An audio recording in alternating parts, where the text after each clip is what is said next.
This is the Alpha Human Podcast, and I'm your host, Lawrence Rosenberg. Today's guest is Dakota Meyer, a United States Marine and a veteran of combat deployments in Iraq and Afghanistan, who became one of the youngest snipers in the Marine Corps and made history as the first living Marine in more than 40 years to receive the Medal of Honor, our nation's highest military award, for his extraordinary bravery during the Battle of Ganjal on September 8, 2009 in Afghanistan.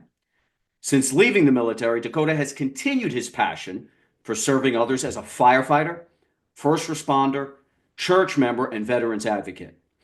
As an entrepreneur, Dakota is the founder and CEO of Dash Strategies, which applies winning tactical solutions to public-private partnerships, government contracts, and urgent community issues.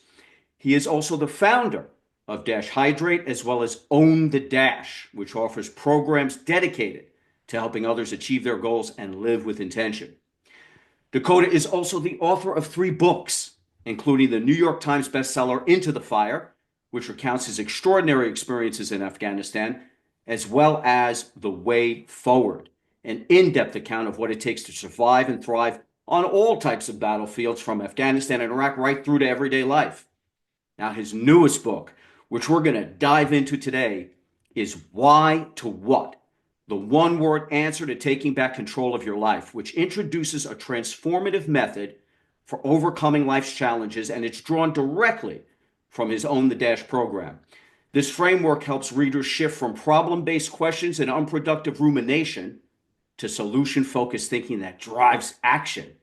Dakota, it is an absolute honor. Welcome to the show. Thank you so much for having me. It's really an Yeah. honor. The honor is all mine. Thank you so much for your service. You have an amazing story, and anyone who's interested, you've done a ton of interviews, you've got your books, so there's so much to dive into there. But today, I'm really excited to dig into this new book you've written, because I've read it. And I got to tell you, here's what I love about Why to What. Yeah. So first off, it's not a long book, Mhm. right? But it's page after page of insight. And I got to tell you, I usually read pretty fast, Yeah. but this book forced me to, because I started reading as I always do. I'm just like, I blaze when I read. But this book literally forced me to slow down and scrutinize every page and actually every paragraph, because it's packed with wisdom, actionable knowledge, practical methods. And so to truly appreciate what you're teaching in this book, Mhm. you really have to read it with intention. Mhm. It offers life-altering advice and clarity, more life-altering advice and clarity than self-help books that are 5 times its size. Yeah. I wrote it with the intentions of exactly what you're talking about. Most people, they blaze through books. And I'll tell you why they do that and they're able to do that is because, and this is ultimately why I published this book myself. Like, I didn't have an editor come in and publish it. I didn't let some big publishing group decide how it was written. This is all ultimately down to like what I wanted wrote. And I knew that it mattered because I knew the stakes were high. The stakes were high on changing. Like, my goal of this is not selling the book. My goal of this is to help people. Like, I don't give a shit how many books I sell. I care that I help people, and I needed to get it right. And it had to be the way that I seen it. I needed to speak to people that need to be spoken to like I did at one point in my life. And so what you're talking about is this book is so direct and so pointed, and what it does is it slows you, exactly what you just said. It's meant to slow you down with no fluff. It's direct. It's very, very challenging to your own thoughts and ideas. And so it does that, right? It makes you question yourself as to, do I believe this or do I agree or not? Because that is what I am challenging you to do. And then in that mix of challenging you, if you agree or not, you slow down and you have to think. And exactly what you're talking about. You start reading it with intentions of, do I agree? Do I not? And if I don't agree, you have to come up with a reason on why you don't, which is ultimately the process of you living with intentions. Yeah, I can't.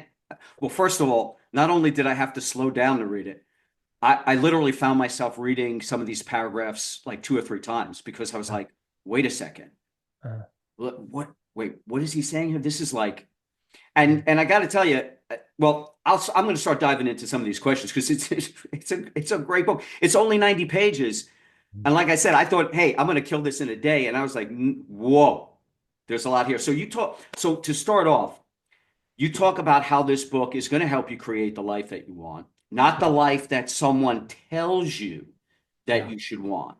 So Yeah. let's delve into that. Do you believe that many people are actually living a life that's been demanded of them or dictated to them, or that they've been influenced to lead versus the life that they would rather choose to live? No, I don't.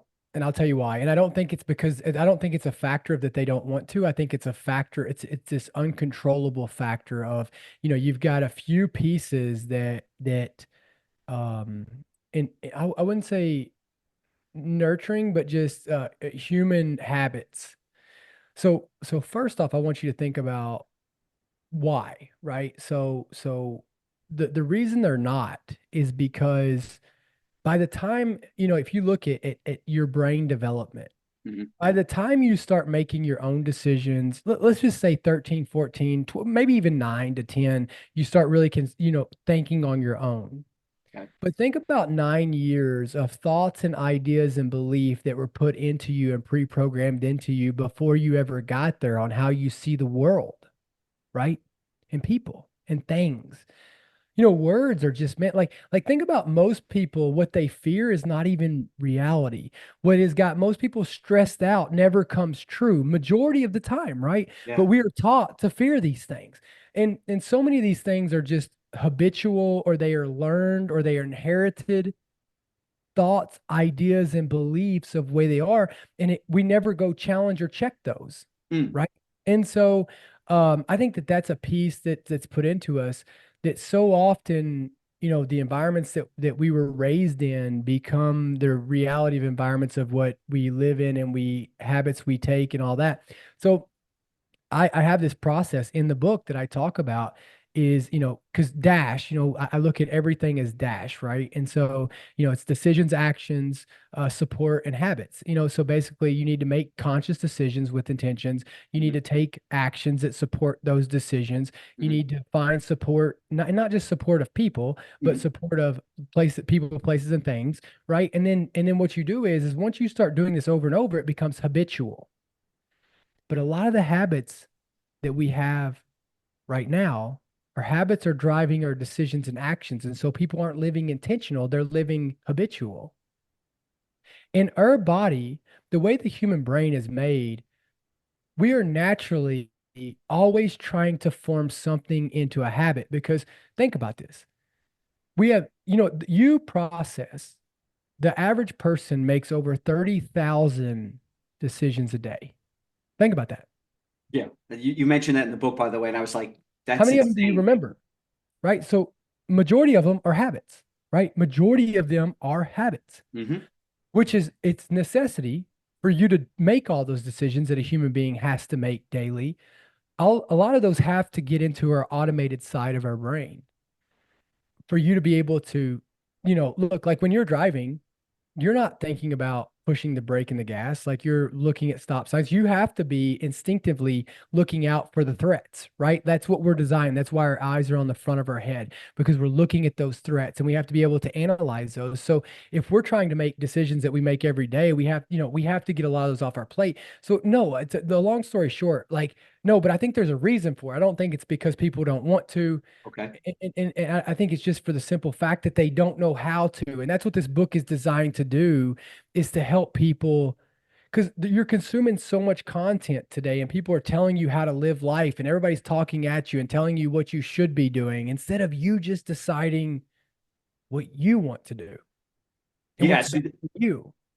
so yeah, I mean that's one of the elements of the book that kind of sets the stage for where people are at, say, base level at ground zero. So you say, so here's a quote from you in the book. You say, I believe we all know what we need to change in our lives, but in the world that we live in today, it's hard to know if our problems are because of us or if they're because of them. Yeah. Can you explore this idea of who is them And how do people get caught up in this type of thinking such that it thwarts them from understanding the real issues that they face and how to deal with them?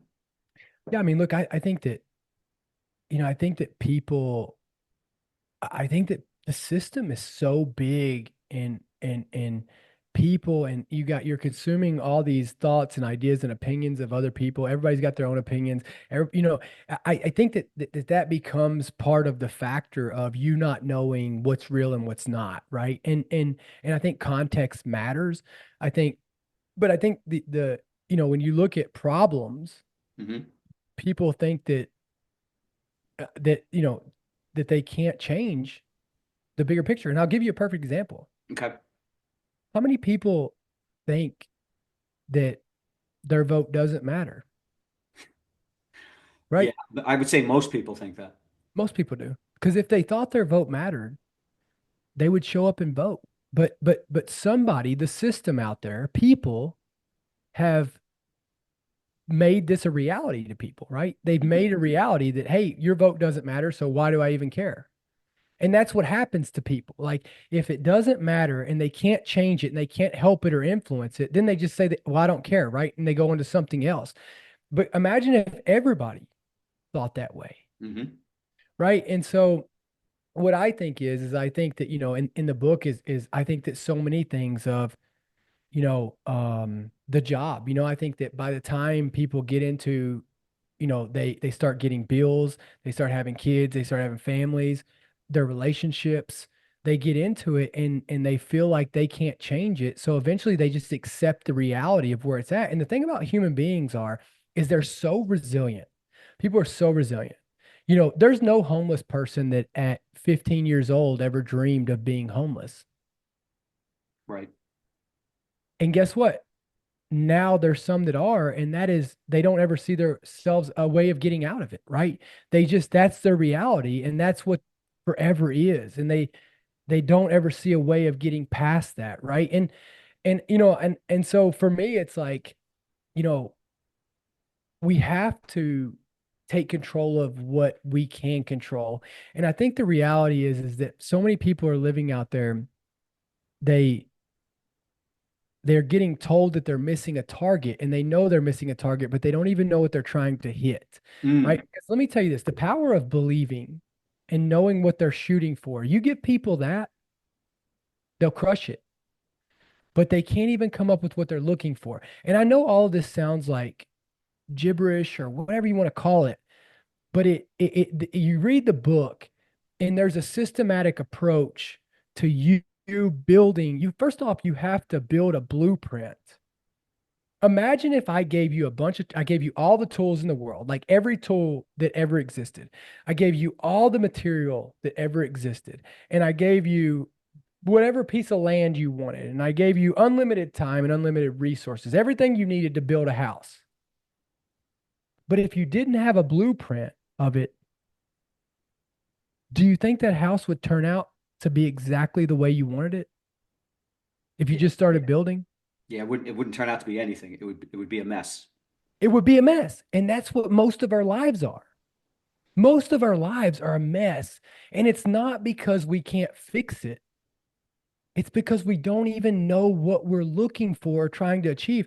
Everybody out there right now, I hear people all the time. This is the first test I'll give you. Sure. Everybody out there all the time. People are so quick to tell you what they don't like, what's not working, what isn't good. They'll tell you that all day, right? Yep. But when I look back at them and I ask them, well, what would right look like? They hesitate because they didn't even know. And so we're out there missing targets that we don't even know what we're shooting at. Yeah, that's powerful. That's powerful. You're no one ever gets asked that question. No one ever thinks of the question themselves. And so I could just imagine when you ask that of someone, they're not going to know how to answer it because they're so not used to answering those kinds of questions. And you talk about, okay, so you talk about how in any situation that we're presented with, Mhm. the problem, right? Because you're right that before, and you mentioned this in the book, that like they don't even know what the target is, and we're looking at problems that aren't, you're looking at, um, you say we find it easy to blame large institutions for our problems, right? The diet industry, the education system, the media, our environment, all these things. Mental health system. Right. It's like not right, nothing we can do anything about. But you talk about how in any situation that we are presented with, the problem should only take up, this is crazy. The problem should only take up 1% of the space in our brains. Yes. But so often we allow it to take up 99%. So how do we shrink it down to a more manageable 1%? How do we allow it to just exist and not spiral out of control? Well, so first off, I'll tell you, let me prove my point first off. Okay. It's 99%. Why do you think people are watching reality TV? Like let me tell you, there's this dopamine fix to negativity, right? Like when you can state the problem and stay on the problem, like you're emotionally invested, right? You feel those emotions. It's no different than PTSD of going to fight in a war or something like that.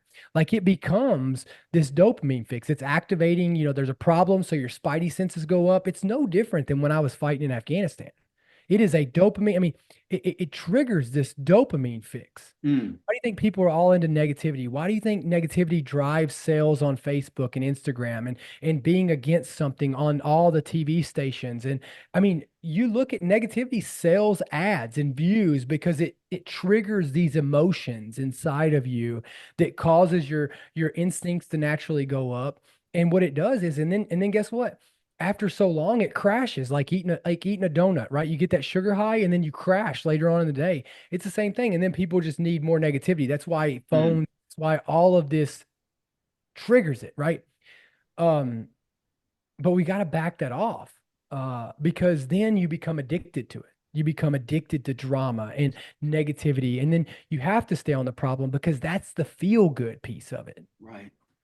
And so me, I think the best solution to it, the only solution that works or system is you state the problem, discuss the solution, and execute. That's the three-step process, right? State the problem. The problem is like think about this. Like give me an everyday problem that one of your listeners might have. They can't get to work on time. Can't get to work on time. Okay. Like it doesn't like because here's what usually happens, a typical conversation. Can't get to work on time. Well, why can't you get to work? Like when people ask why, and this is why it's why to what, right? Okay. So if you said, let's do this interview, right? So Yeah. you said can't get to work on time. Well, why can't you get to work on time?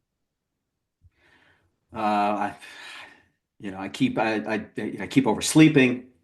Yeah. Yeah, I keep oversleeping. You keep oversleeping, yeah. Well, why do you keep oversleeping? Well, because I'm tired, right? Well, why are you tired? Well, because I have kids and I have life. Right. All of those things are truths, right? They're all reality. Like you Right. can't argue all those things. Right. But is there anything that you could fix like in your control right there? No, you can't change the fact you have kids. You can't change the fact that you're tired. You know what I mean? Like that's real life for a parent or a normal adult out there. Yes. But if I looked at you and I said, what can you do? Like what's causing you to get late or what's causing you to become late to work? Well, I'm tired. Well, what can you do to fix that? What can you do? Can you go to bed earlier? Can you get up earlier? Like, what I mean? Like when you go to why is subjective? What is objective? Like we Mm, need to get on what are things that you can provide solutions to. So like, oh, I'm late to work every day. Well, what's causing you to be late to work every day? Well, I'm tired. Okay, well, what can you do to not be so tired? Well, I can go to bed earlier.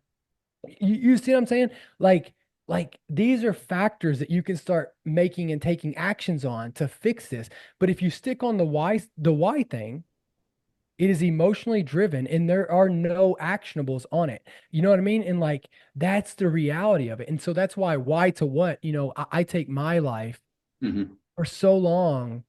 I used to wonder like, and you talk about when you live in the why mindset, it is nothing more than a driver of anxiety, depression. It is the root to causing that. When you're trying to figure out why, it is feeding and literally cultivating anxiety and depression. There's two things that is similar between anybody that has anxiety, depression, or any of that aspect in life. It's they live with the why mindset Mm. and they believe that there's gray in life. And there's not. There's not. Everything adds up. And what is the only mindset that will keep you out of that? So And I no, mean, anybody that doesn't believe me, they can challenge me all day on this. right. What's amazing is that when you state it the way you've stated it, and you do this in the book, um, no one, when I say no one, I mean the majority, the by and far majority of people are never asking the question the way you've just suggested it. It's always why. It's why. Why is this happening to me? Why am I going through this? None Mm. of that matters. None of it matters. It's irrelevant to the problem. So you call this so this is really interesting. So if you dive in a little bit deeper, because you talked about subjective and objective, and you talked about you've mentioned, hey, the why keeps you, it keeps you depressed, it makes you anxious. And a You call victim. this, I think you call this emotional questioning versus solution questioning. Yeah, it's emotion based. So why is emotion and subjective? What is objective reality and it is empowering. And so you're positing that not, so when you move to what line of questioning, you also eliminate the gray areas of life Mhm. that why allows you to wallow in. All day long. You can't give me one scenario. Decisions plus your actions equal results. So if you don't like the results you're getting, well, then we need to go back just like a math equation. And here's what people say. Well, and this, let me tell you why people argue this. Okay. First off, it doesn't feel good, right? Second off, people go, well, there's nothing that's the same way forever. You're right. You're right. Like, like when people make the statement, these blanket statements, and these people are called extinctionists, right? And let me tell you something.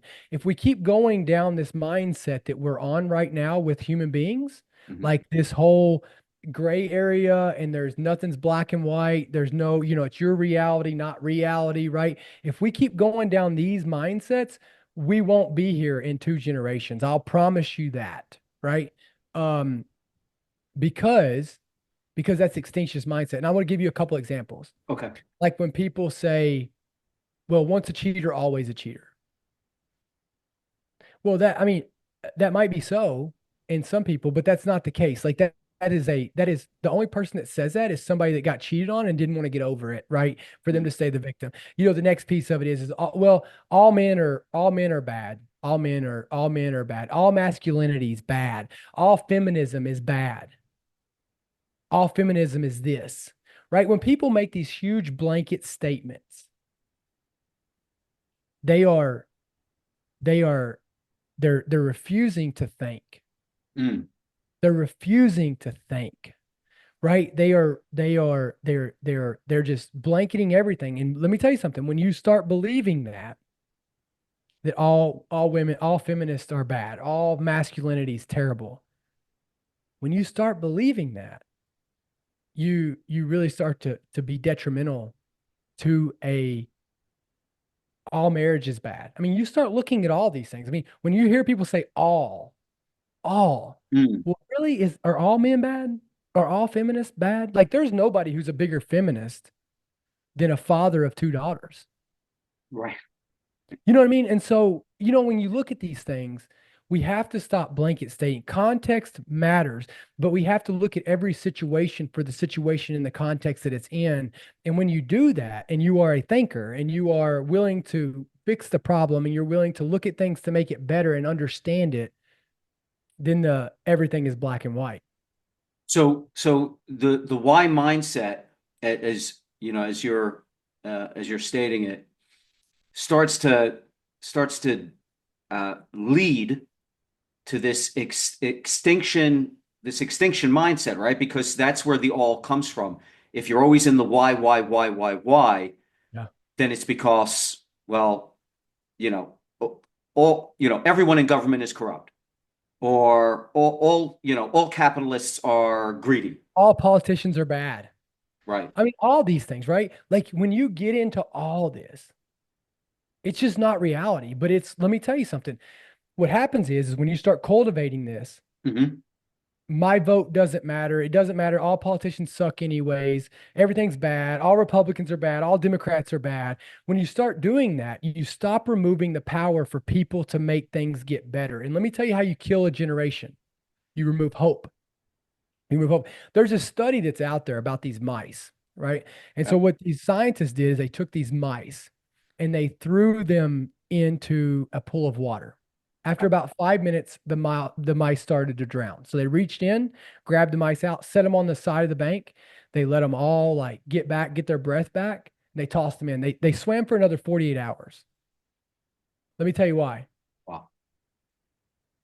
Why do you think they were willing to die at 5 minutes, but then they swam for 48 hours? Why is that? Because they Hope. had hope that somebody was going to come rescue them again. So let me tell you something. The number one mindset that's out there that's killing us as a generation is this whole idea of, and I want you to start listening to it, is I'll believe it when I see it. Yes. You have to believe it to see it. Because you know what? You know what? Like even if you don't believe it and you see it, you still won't believe it. You know what I That's mean? yes. Yeah, that is That's dead the on. with our generation right now, and it's crushing us. That's why our mental health is so bad. All these things because of what people believe. The power I have seen firsthand, the power of believing. Yeah, me too. Huh. So, all right. So, on this path, on this path to extinction, this extinction mindset, there's something you talk about in the book, which kind of brings it right, crystallizes it, I think, on an individual basis.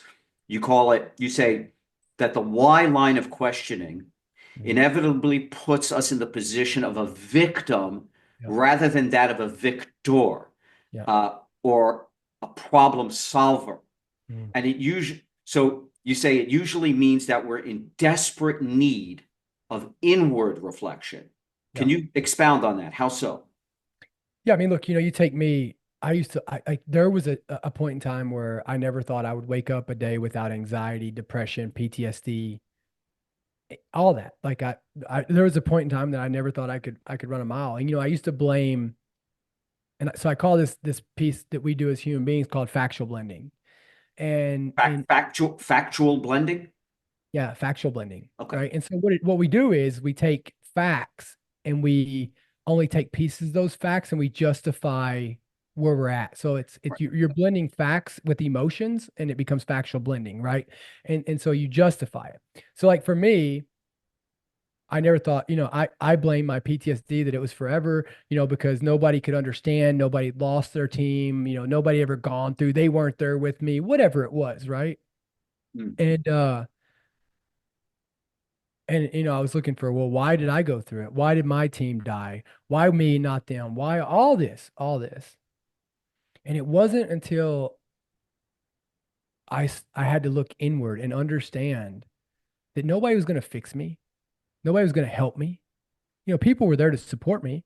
People held me accountable, but like I had to look in the mirror and I had to stop blaming everybody else. And in those why questions, there are no objectives to act on. But when I started looking at, like, I was never going to figure out why it happened to me, why my team died. Like, what's the answers to that, right?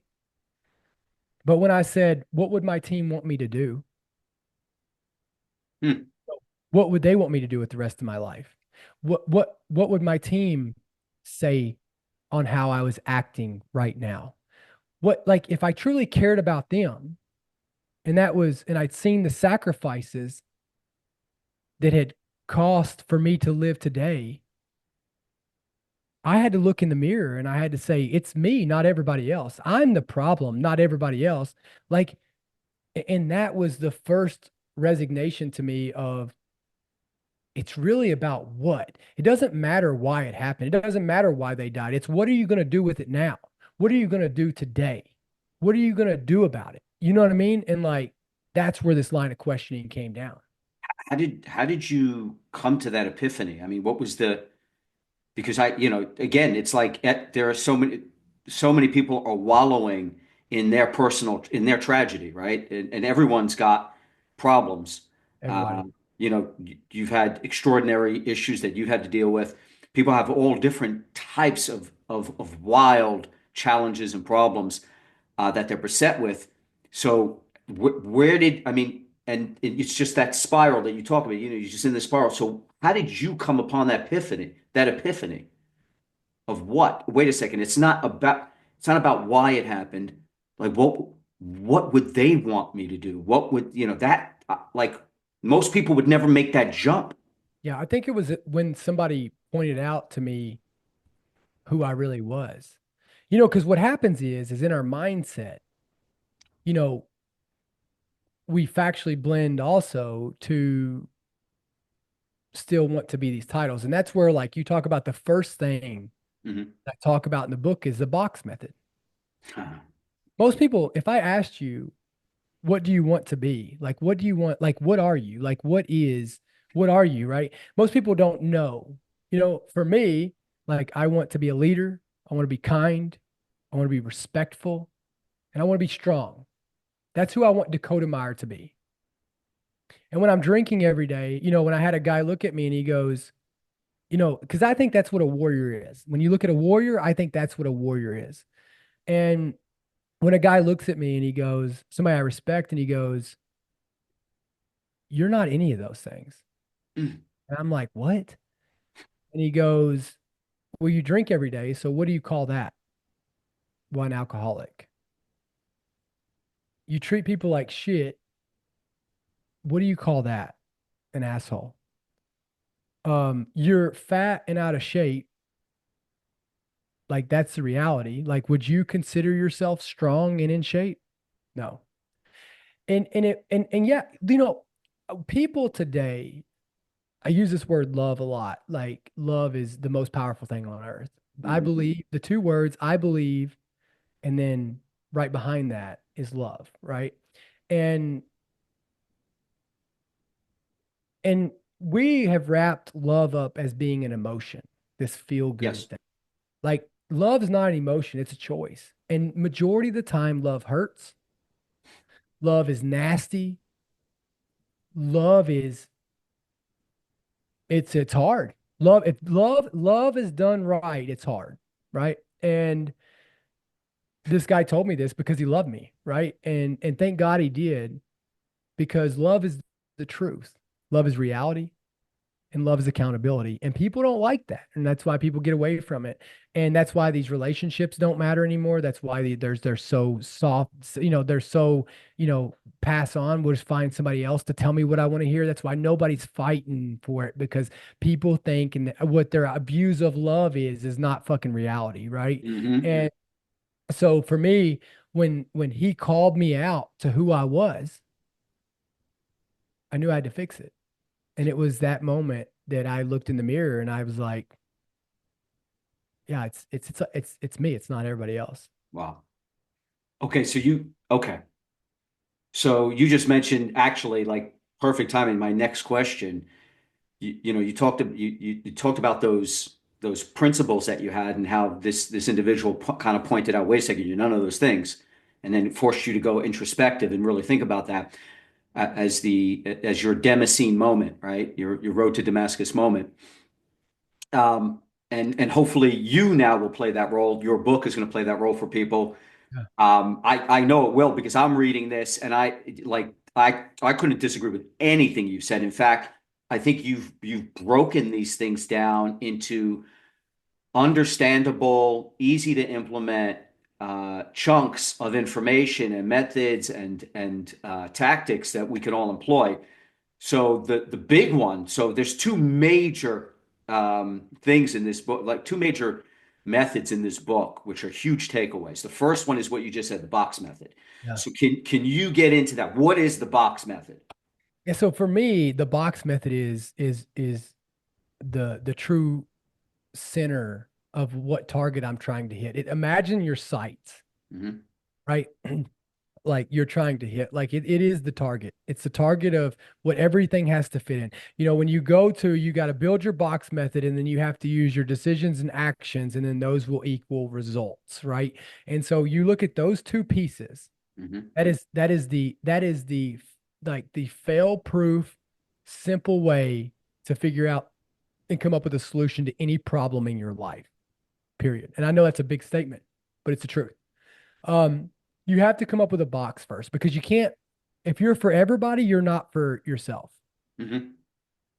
And so for me, I had to identify what I wanted to be first. Because if you're not being who you want to be, then you're going to be who somebody else is telling you or they want you to be.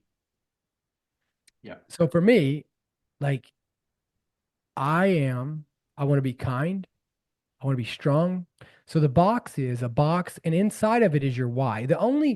I think it's so dumb we get into this aspect of trying to understand why. Well, why did somebody say that to me? Well, you're never going to know because they probably don't know either, right? It doesn't matter. What did they say to you, and what are you going to say back, right? And so often we drop down to people's level because Yes. we don't know what we're trying to shoot for. And so the box method is coming up with four things of who you are. And it's not like, well, I do it, I want to make more money. That, okay, well, you got to get deeper than that. You have to really think deep of what are the four words at a minimum that describe who you are as a human being fundamentally. What is your foundation? And so on the outside of the box, imagine a box, right? And on the outside of the box is your what. It has to be a what. And inside of it's going to be your why. For me, I love people and I want to change the world. So what is going to do that? Well, me being kind, me being a leader, me being respectful, and me being strong, right? And all those things are on the outside of that. So if it doesn't fit in that box, if my decisions and my actions don't fit in that box, it's unbecoming of the target I'm trying to shoot at. So, so most of your like self-help gurus, motivational speakers, this kind of thing, they have you focus on titles and accolades, right? And Oh, right, like, oh, this is what. So, what do you want to achieve? Like, and what's your big, like, all of this stuff. What you call them, I think you call them external constructs. yeah. What I Those love. are all Say that again. all the people that tell you to focus on that, they're absolutely wrong.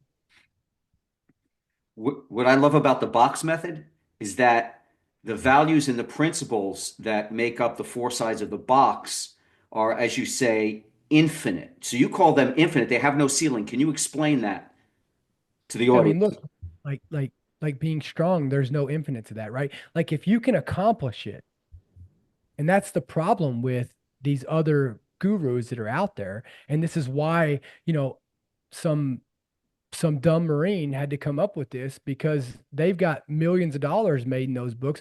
Those books are made to make you feel good. That's all those books are. Those books Yes, aren't to fix you. Because if those books would fix you, all the fucking 10,000 of them that are out there would have fixed you, right? That's correct. why this dumb Marine had to come up with it.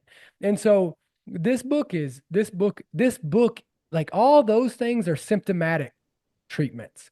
This is the problem. This is the root treatment book right here. Before you read any of those books, you have got to read this book. And so, anyways,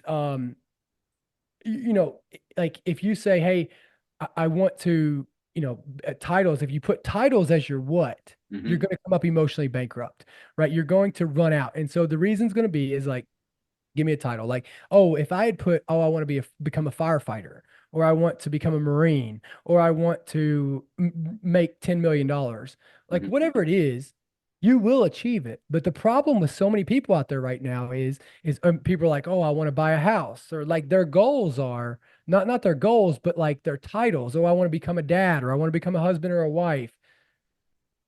And guess what? They achieve it, and now what? Yeah. Right? And so the foundation of your box has got to be no ceiling. Like I'll never be able to be strong enough. I can always get stronger. I can always be kinder. I can always be more respectful. I can always be a better leader. But it takes all those things for me to get titles. And here's the problem and what people don't like about titles. And I use parenting, being a dad is one of the hardest jobs I've ever done. Yeah. Um, the stakes are probably the highest of any job I've ever done. And it is the most dynamic job I've ever done. And so the thing is, so you take decisions plus your actions equal results. And what people don't like are these titles are the subtitles. Is people think that after they earn the title dad, after you have this kid, that you just get that title forever. And you do, but it's the subtitle that comes with it. Are you a good dad or are you a shitty dad? There you go. And that's what people don't like is that subtitle. And every day that you are that title and that title comes, and at some point, whether you like it or not, and this is, you see this in families, especially with relationships, that once the kids move out, while you are still their dad, at some point, my kids will become adults and we will be peers through life. You see people who because that title becomes their identity and not their box, Mm. that when their children move out and go off and they get their own lives and start building their own families, they start putting that pressure of their identity to maintain on their children, which ultimately hurts and messes up the next generation, all because we put, like you said, these gurus say, of putting all of our stakes of who we are into titles. And let me tell you something, every title has an end. Yeah. Titles are just moments in time. Me being kind, respectful, a leader, and strong has no end. That's amazing. Titles, esteem or accolades, material wealth and objects. You acquire them, and then that's it. You've got them. Like you said, now what? Now You're what? done. Now, you climb to the top of one mountain, only to find after like 10 seconds of like, wow, I did it. You're back at the bottom of another mountain. I'll give an example that we all know, especially coming up. It's coming up January. This is an example we all know. Here we go. All know that person that's going to crush it. And let me tell you why they mess up is because their goal is to lose 15 pounds, right? Yep. They crush it. They lose 15 pounds. They look great, right? After they accomplish that 15 pounds, it's like, fuck it. I can give up everything I've been doing because they hit their goal. They achieved it.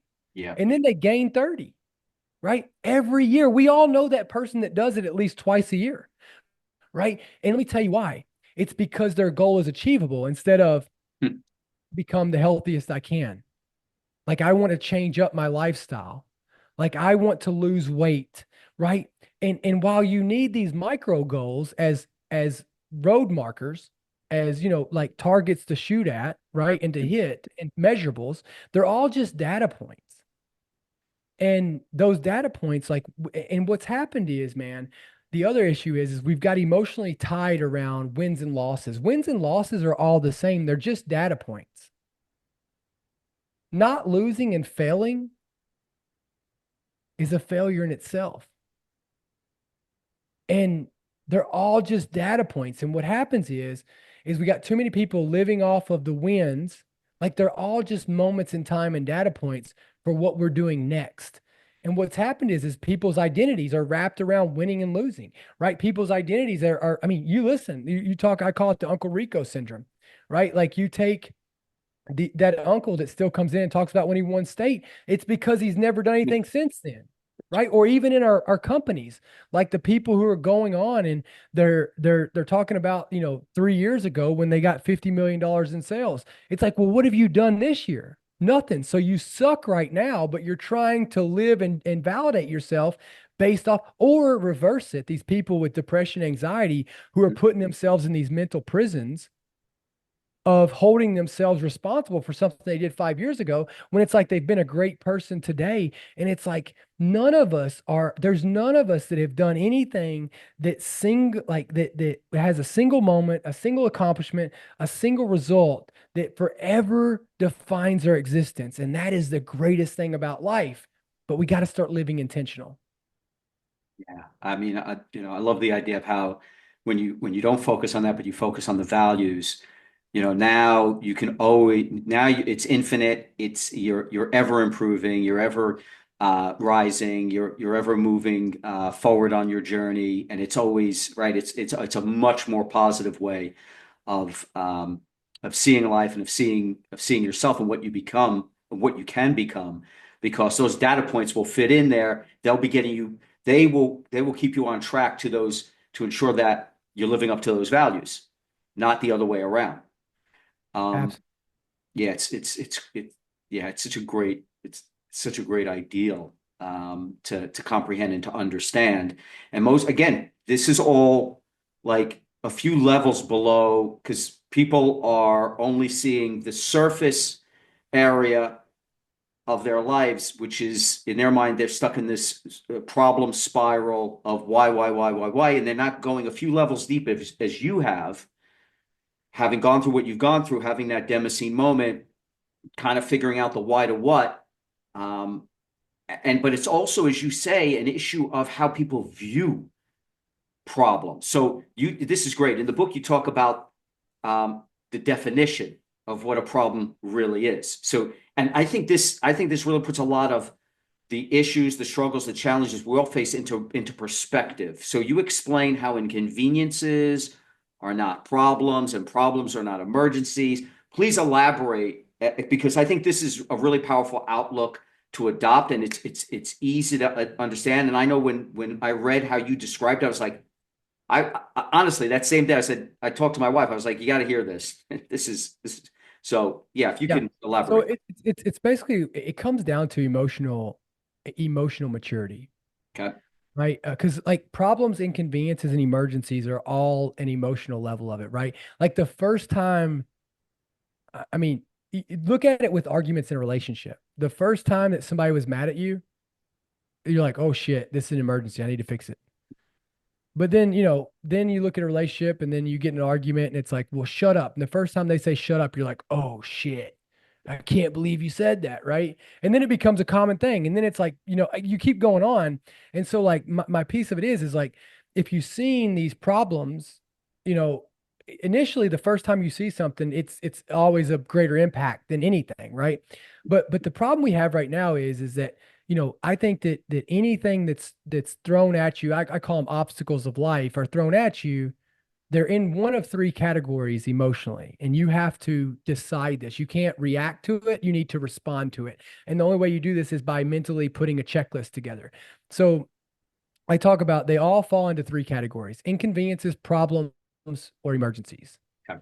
The reality is, if you're listening to this right now, you have no emergencies in your life. If you're not calling 911 or there's something that you don't do right there that's going to decide like somebody drowning, that's an emergency, right? The house is on fire with somebody in it. That's an emergency. The house on fire with nobody in it is not an emergency. And so that's a problem, right? And so, inconveniences are any obstacle that you can make a decision, whether it's, get another job, make more money, you can write a check. If it's anything that you can make a decision to change, Mhm. it's an inconvenience. So, for example, um, I, if your house is on fire at the moment of it, when it's on fire, you can't make a decision to stop it burning down, right? Like obviously you can call 911 and help it and try to mitigate it. So it's a problem in the beginning. But really quickly, all these things eventually they'll all fall down into inconveniences Yeah, it's a crazy thing. Yeah. very quickly. Think about any problem you got in your life and all the way to cancer, like all the way to cancer, right? In the beginning, you get cancer, it feels like an emergency. It's not, it's a problem for sure, Right. right? Because you can't make a decision necessarily that's going to decide the outcome of it. But really quickly, you figure out what you have to do, right? Wondering why you got cancer never cured cancer, but what you're going to do. And then very quickly, it becomes part of your life, the routine of your life. And now it's just an inconvenience. Yeah. Right. And so, I mean, I hate saying it like this. I mean, if you want to get emotional about it, it's going to make people upset, but like remove the emotions to it. Let's get logical and let's talk about fixing things. And so all these things and so many people, when everything becomes an emergency in your life, then nothing's an emergency. And the reality is we only have so much emotional equity that we can put into things before we start draining and it starts tagging on to our mental health and our depression and anxiety. And it really starts to take a toll on us. It starts depleting us from what we can give. And so, this is why it's important for us to categorize it into what it is so that we give it the proper attention and emotional, currency that we have for that because we still have to live life. You get cancer, like your husband, your wife, or you get cancer, you still got to live life. Yeah. You know what I mean? Your house burns down. That's great. It sucks. I'm sorry. You better start figuring out like right after the fire's out. You figure out what's left over, what you can do with it, where you're going to stay. You figure out what you got to do to figure out to continue on living. These are the realities of life. The sun is going to come up tomorrow. But the better you put and categorize these things, is the more efficient and effective you can be with the currency that you have and that you can give in order to getting you to the next point of getting things back to normal or better. Yeah, I mean, when you really think about it, most people's emergencies are at most problems and more likely inconveniences. And most people's problems definitely aren't problems. They're mostly inconveniences. And when you break it down that way, like you said, if it was really an emergency, you couldn't be doing what you're doing because you wouldn't be listening to this. You have to take action now to solve it, versus, hey, can it be fixed with time and money and resources, right? And if Yeah, it can, I use this as an example. You get a call that your family, your most loved family member was killed in a car wreck. Um, it is now an inconvenience because you take the emotion out of it. it's emotion out of it. And the reality of it is that there's nothing you can do to change that, right? But the reality is it's all what's done's already done. And I know you could throw it into it could be a problem initially, right? Because you can't technically it would fall into the problem category initially because you can't it's not an emergency because it's already over with. Right. It's over with. There's nothing you can do to change that. That's right. You can't take action on it right now. Yeah, there's no action that's going to change that. Yep. So technically it's a problem, right? And really quickly it's going to become an inconvenience because you got to continue to roll on. That's where we've got to get to so that we can be best for ourselves and the world. And if we can't start thinking like that, I'll tell you the hardest thing that people don't want to accept, and this is a reality that's hard for people, What's that? is for all of us. I don't care if you're a vegetarian. For all of us to live, for people to live, something must die. Yep. You know what I mean? Everything. Yes. Hey, for anything to live, something must die. A lot of people aren't going to want to accept that. They're not, but it's also why a lot of people are depressed, anxiety, they live in the gray, but it's the reality. And I'll tell you, for me, for me, you can either I'll also say this piece. In all bad, there's good, and in all good, there's bad. It just depends on what you choose to look at and focus on. Look, you know, you could give somebody people who are miserable and negative, Mhm. they could complain about being broke. You could give them $1 million and then they would complain about paying taxes on it.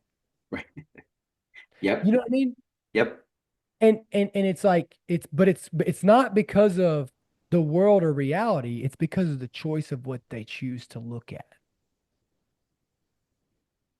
Yeah, I mean, you very clearly uh, state in the book, you talk about how everything hinges, well, everything that would help fulfill you in your life hinges on on the questions you ask, right? It's like you ask the right questions, and then again, and it's even that, like, that's why this book isn't just like it's not this one thing. It's not just why to what, although why to what is the zeitgeist of it. It's how it crystallizes everything. There's so many more things that you reveal in this, like the box method, and then it's the dash. And you mentioned it at the beginning. You've thrown in, hey, decisions and actions. Now let's get into the whole thing, right? Let's get into the dash. So you have a company and a brand called Own the Dash. And in the book, you say that the dash is the compass that you live by. And you say how it didn't happen all at once. In fact, you say it's taken over a dozen years, if not your entire life, to try to figure this out. And that process still isn't complete, but you say that by accepting that you're responsible for owning your dash and not leaving it to chance, that you've been able to have more control over your life. So explain to the audience. Let's talk about the dash. What is the dash, and then what is the dash method? So the dash is it's your life. The dash is, on your tombstone, your last living legacy. You have the day you were born and the day you die, the 2 days you have no control of, and the only 2 days that you'll spend on this earth that aren't 24 hours. And so what really matters though is that dash in between those years. And that's what the dash is. It's your life and it's owning your dash.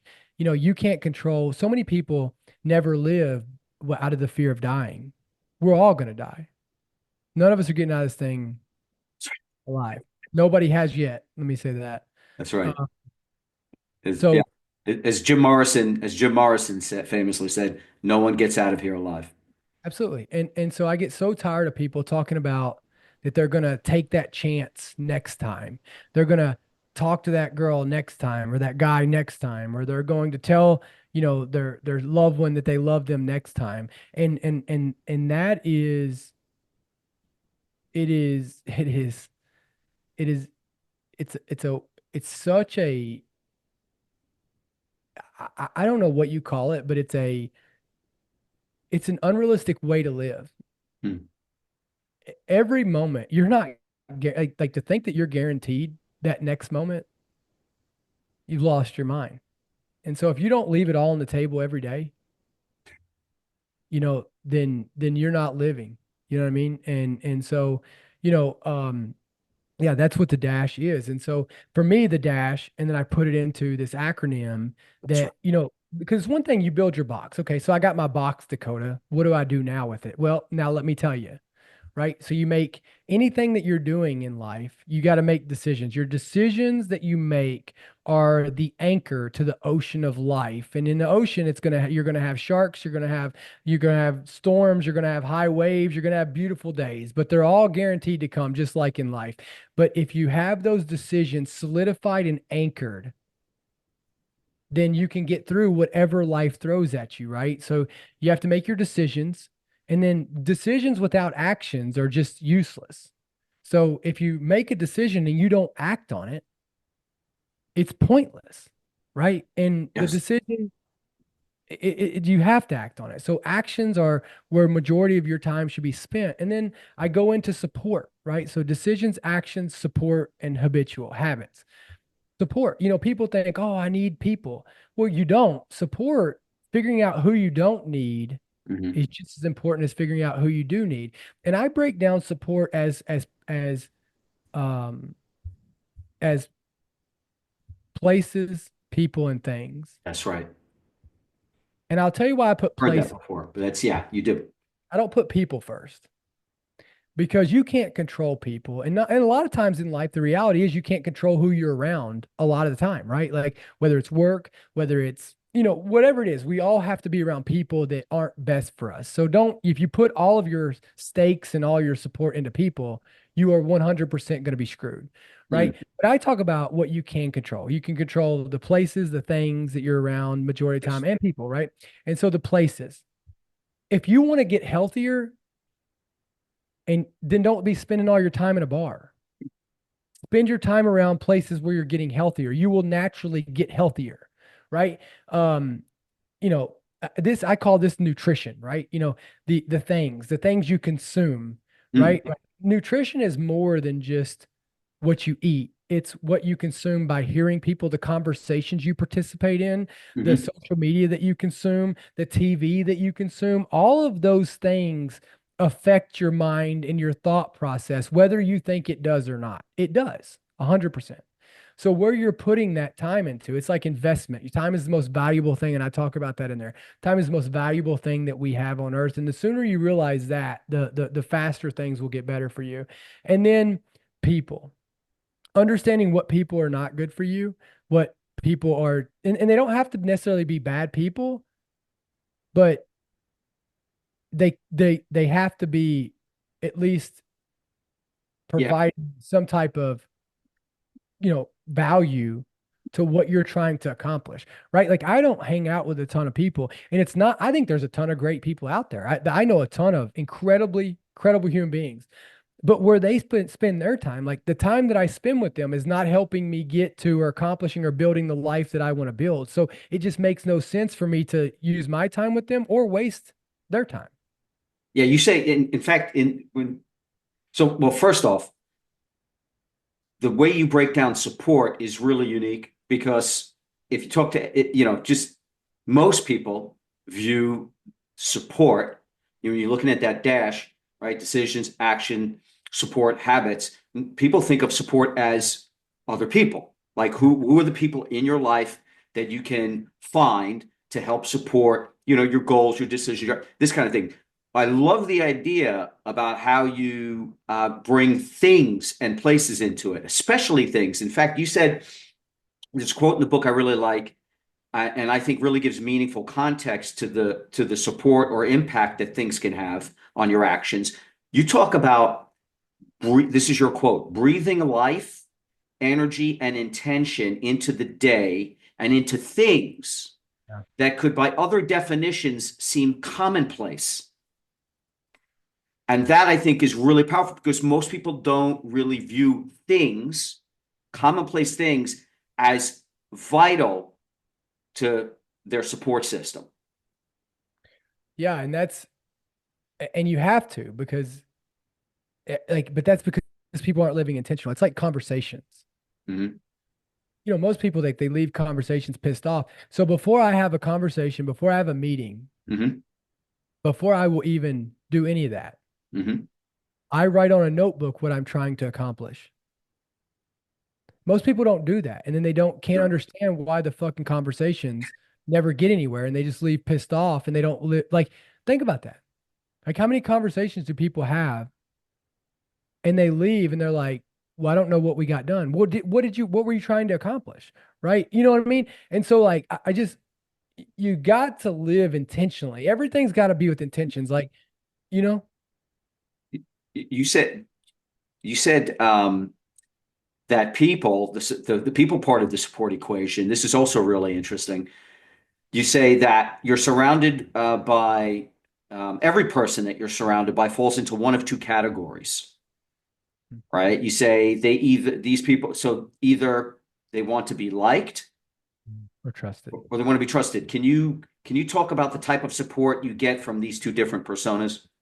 Yeah, I mean, look, I think everybody, you just have to understand what you're getting, right? And people, and you have to see them not for, I got this whole other theory with people is, people will tell you who they intend to be, but it's your job to figure out who they're capable of being and figure out that margin of error, right? I think, people, and that's a factor of it. You need to go off their capabilities if you need them, not their intentions. So, so, um, So back to your point, like liked or trusted. So there's two types of people. There's only two types of people, and there's good and evil, and then there's people that want to either be liked or trusted. And so the difference is, and I give this example. So if I tell you, like you look at politicians, they live off of votes by being liked, Yes, right? They have to popularity. Do you trust them? Would you call them when you dial 911? No. not at all. You take a police officer. Nobody, like you take a police officer, like if a police officer pulls you over, what's the first question they usually ask you?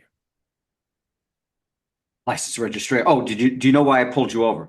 They do, right? And there's a reason for it. Do you know I pulled you over? And then you look at them and you go, yes, officer, I was going 15 over.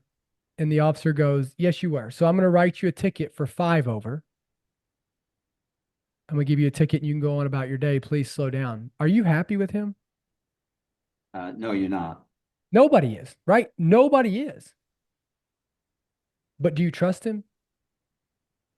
That's the difference in being liked and trusted. And so I'll tell you, I think the most selfish thing that we do as human beings, and especially when we hold title as a friend or whatever it is, when people put us in these categories in their life, because I also think titles mean something when we give people a title that means something to us. Because when we attach a title, we also attach a responsibility with that title. That's what that means. It's like in a job or anything in life, like whether it's friend or I hate people that go, oh, what's going on, brother?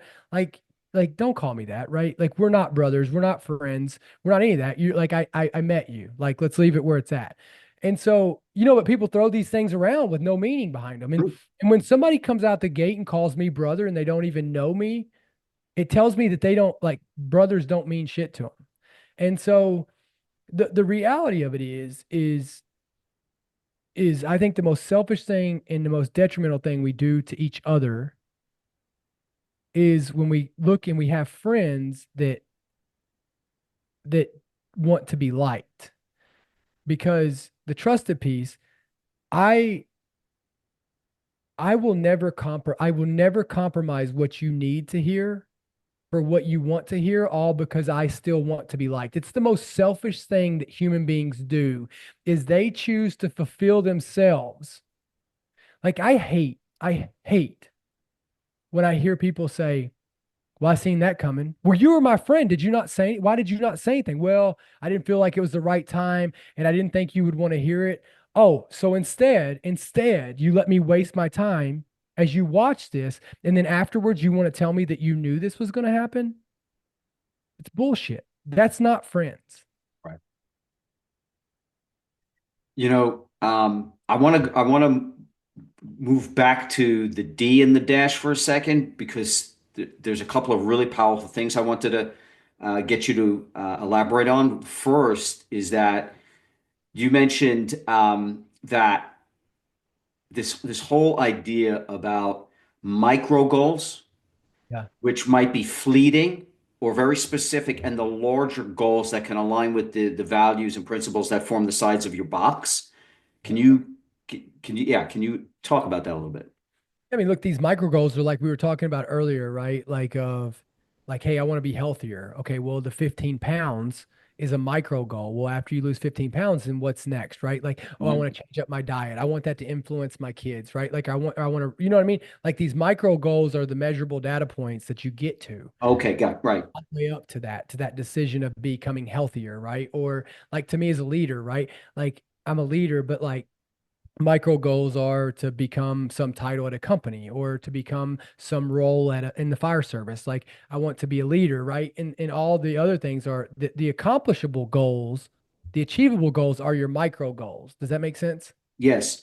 Yeah. No, absolutely. Because then you get into this idea about because I love how you framed this question, at what cost, as a lens through which to evaluate the Yes. decisions you're making, right? So it's because it's not just about sacrifice, but about the deeper implications you talk about of choosing comfort over growth. So can you unpack the essence of that question, like at what cost, using it like as a practical tool? Yeah, it's like, look, I mean, let's talk about going like you want to become healthier and you want to, so at what cost? At what cost? Like when people talk about what they want, you hear people talk about it all the time, like, oh, I want this, or I want this, or I want this, or I want this. We all have wants, we all have needs, all those things. Um, but right behind that, so like, hey, I want to lose 15 pounds. Okay, what at what cost? At the cost of you eating comfort food, at the cost of you changing your diet, at the cost of you being uncomfortable, at the cost of you having to fit it in your schedule to go work out to lose weight. Like, at what cost, right? There's a cost to everything, but there's also a cost to not doing it. I'm not going to lose this 15 pounds. At what cost? At your self confidence, at you loving yourself, at you looking in the mirror and being proud of who you are, right? At a missed opportunity to get better. Like, at what cost? Everything has a cost. You're not going to get past the cost. And so that's the yardstick that you use when it comes to setting these micro goals. You have to ask that question. At Well, what yeah, cost? and I usually rephrase it like as a leader, and that's my next book is I'm going to put why to what Hmm. as a leader, right? Because there's a different way to handle this. So Okay. as a leader, the way that I ask you, like if you come to me and you go, this book was built for you to self-challenge. Yes, 100%. So as a leader, let me rephrase this to kind of make it more sense to you and how I would ask you from a leadership position as teaching you this. If Hmm. you come to me and you go, give me anything, like name something you want, like name it. Yeah. So I want to hit $2 million in sales this year. Okay.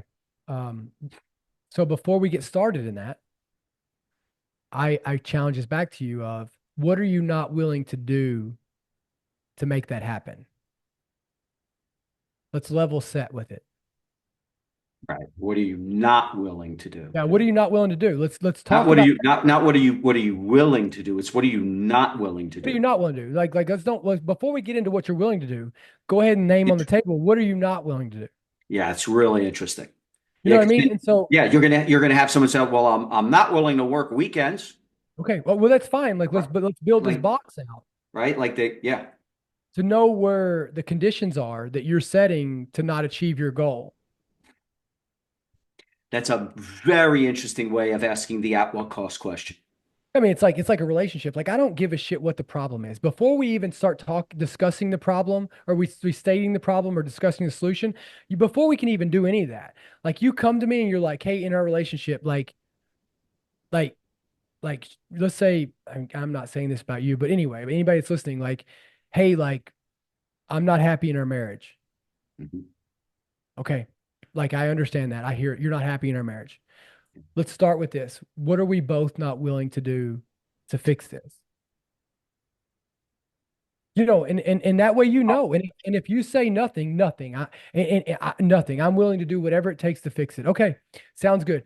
Well, your friends right there, they have not been good for our relationship.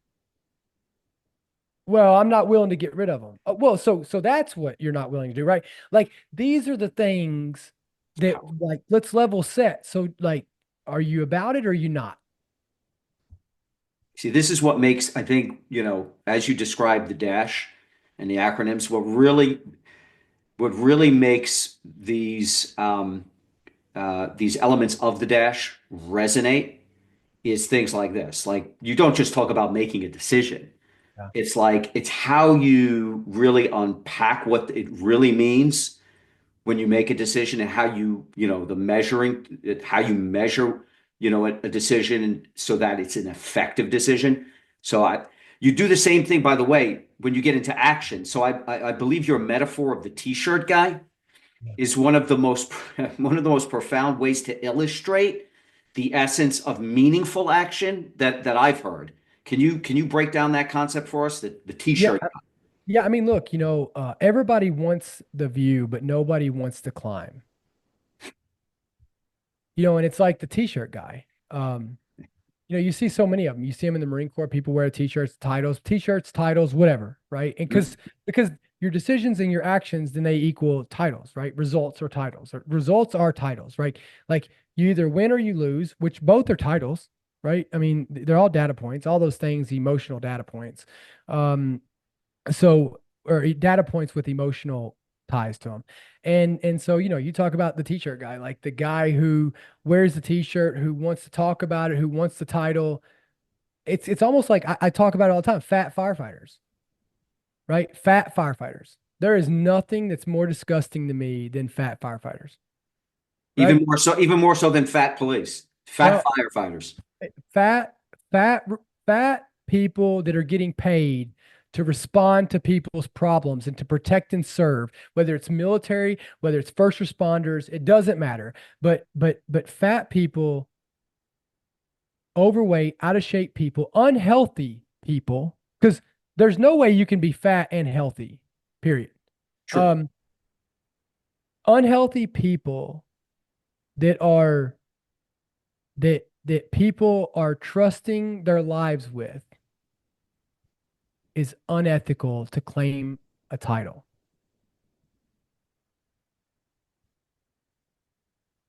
And so that's it, right? Like nobody likes it. Nobody likes to face it. Nobody likes, like, if you're overweight, like, just, I think the only thing people deserve or owe anybody. I hate the word deserve, but I think the only thing that people owe the world is to be who you say you are. If you drink alcohol every day, guess what you are? An alcoholic. If you're overweight, guess what you are? You're overweight, right? If you're lazy, you're lazy. If you're out of shape, you're out of shape. If you are, you know, if you are selfish, you're selfish. If you're a piece of shit, you're a piece of shit.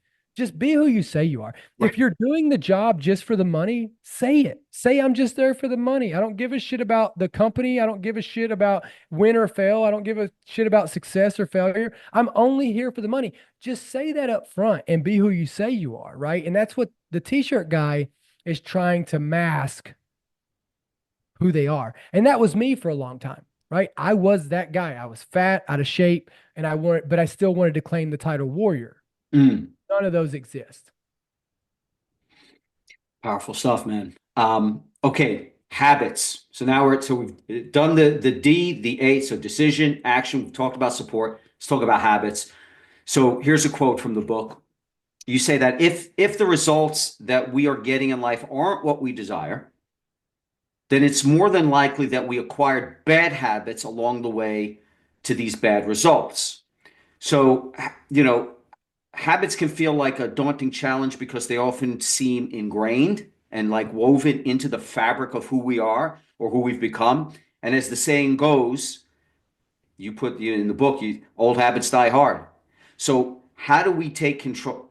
Dakota, how do we take control of our habits? Or as you put it, you can either get down to forming your own habits, good habits, or your habits will start forming you. Can you Yeah, I elaborate? mean, like, like if we're not checking our habits constantly, but again, if you're not living with intentions, you can't decide if these things make sense, Mm, right? Like the old adage of, well, that's just the way I've always done it. Well, is that still the best way to do it? Right? Is that still the smart? Is the way you're doing what you're doing in life still helping you get to where you want to be today? It might have 5 years ago, yeah. but I'll tell you this, if I was doing the things like if I like let's talk about metabolism. If I'm eating the same way at 36 as I was when I was 18, my metabolism ain't the same. So change it. Right? Like these are things that if I'm used to when I was 18, I would wake up and I would just take off running, right? I didn't need to stretch. I didn't have to stretch. I didn't have to be conscious on how I did things. Today, I better watch out, right? I better not just pick up that thing. I better figure out and make sure I'm stretched out. I better make sure I take a little bit of extra time to take my vitamins, to do all these things that I didn't have to Mhm. do. I better eat right because I need the fuel. I can't just run off of my body's natural it's margin of error that it gives you, right? It's very forgiving early on, but it's not today, right? And so in the older I get, the less that margin of error is in my body being able to compensate for it, right? And so that's a simple way I could give everybody, but it's like that with everything in life. You know what I mean? Like everything in life, the way you talk to people. Like I could like, you know what I mean? How you see people, how you view people, how you view things. Like you got to constantly be a student. And at the point that look, obviously all of us have our habits, but I mean, think about this. Like in a relationship, 90, I don't know, a high percentage of the issues that two people have between each other aren't like if you look at what you're trying to accomplish between each other, you're both wanting the same thing, just neither one of you are wanting to change that habit because that's the way you've always done it. Yeah. Do, so do you think it's harder to form a new habit, a positive, productive habit, or is it harder to break an old, unproductive habit? I think it's harder to break an unproductive habit. Why? Well, because I think that it's already it's well, first off, you have to get rid of that first of the habits that you've been Ah, doing, depending on how long you've been doing it, and then you have to form the new habit, right. right? Like I'll give you an example right now. I breaststroked before in swimming. Okay. My technique is off. It's costing me a lot of time. And but I have to be conscious because what happens is we all once we get tired, stressed, or anything like that. So like I'm really good at my new habit, my form that I need to do when I'm not tired. But as soon as I start getting tired, guess what I revert back to? The habit where I've been because I put more hours in on that habit of that technique that's not helping me. So it slows me down. So you see what I'm saying? So like there's that Oh, factor to it. So I believe that forming a new habit is tenfold easier than changing an old habit. do you think you can, because it's something that I like to talk about when it comes to um, eliminating bad habits. I like to talk about instead of trying to think of how to remove bad habits from your life and play the game of subtraction. Um, I believe that if you start crowding out the bad with the good, right? Like you can literally crowd you no longer have room for the bad habit because you have now. So for instance, um, eat as much healthy, good food as you possibly can. Yeah. And then if you still have room to stuff your face with junk food, have at it. But first, I want you have to eat all of this today, and then you can go have your pizza pie. Yeah. You know what I mean? Yeah. I mean, yeah, I think that is for sure probably the best technique that you can do to get rid of a habit, right? I'm always about I'm always about detoxifying first, right? Mm, So I always go on the approach of, okay, first off, you have to identify what you're eating. yeah. Then the second piece is, okay, well, these things right here. So what are you eating? And then put them into two categories. What's helping you get closer to your goal and what's keeping you from getting your goal, right? And then I always say, eliminate what is, so stop eating this first, and then you'll naturally have to only eat this. That's a great way So, of looking at it as but, well. but, Yeah. but your way of it is absolutely, it's the same. It is the same. It's the exact same thing, just said in two different ways. Is Yes. all. It's just like, right. Like we're saying the same thing, Yes. and We and are. you're right. And so, um, but I think for me, I don't think about things in old habits and new habits. Okay. I just think of things as a habit. And so habits are unconscious actions. Yes. And so if I take that action, I look at it and I go into a conscious action and I start consciously making that action every day, then it'll eventually turn into a habit. So, you know what I mean? Like now, Yeah. while my technique of swimming, like if I stop focusing on getting tired and I only focus on my technique, I'll stay on my technique. But when I go back to the unconscious decision making, and eventually, after I keep staying focused on this technique, eventually it will be the only technique. Strong. Strong. Dakota, thank you so much for doing the show. This has been a fascinating conversation. I really appreciate you, man. Thank you for having me. Alpha Human Podcast, we are out.